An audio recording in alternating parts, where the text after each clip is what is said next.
વડોદરામાં અસામાજિક તત્વોને પોલીસનો કોઈ ડર નથી રહ્યો, કોઈ ભય નથી રહ્યો। વાઘોડિયા વિસ્તારમાં કાપડના વેપારી પર ફાયરિંગ થયું। વાઘોડિયા ચોકડી નજીક આશીષ બાકોલિયા પર ફાયરિંગ કરાયું। બાઇક પર આવેલા શખ્સોએ કારમાં સવાર આશીષ પર ફાયરિંગ કર્યું।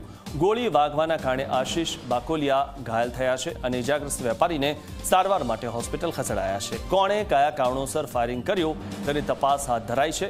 વેપારીએ હુમલાખોરોને ઓળખતા ન હોવાની પણ વાત કરી। મારે કોઈની સાથે દુશ્મની નથી, ખબર નહીં કોણે આ ગોળી ચલાવી તેવું વેપારીનું કહેવું છે। તો જે રીતે ફિલ્મોમાં આપણે જોતા હોઈએ છીએ કે કોઈ પણ બાઇક સવાર આવીને અને કારમાં જે બેઠા હોય તેના પર ધડાધડ ગોળીબાર કરી દેતા હોય છે, તે જ પ્રકારની ઘટના વડોદરામાં સામે આવી છે।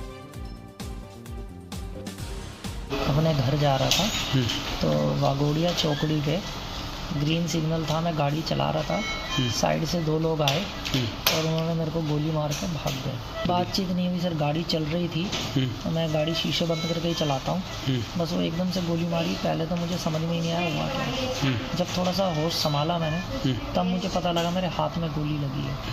तो फिर मैंने गाड़ी एक हाथ से मैंने कंट्रोल करके साइड में पार्क कर दी। वहीं पर खड़ी है गाड़ी भी, वाघोडिया चौकड़ी पे अभी भी खड़ी है। फिर मैंने पुलिस को फ़ोन करा।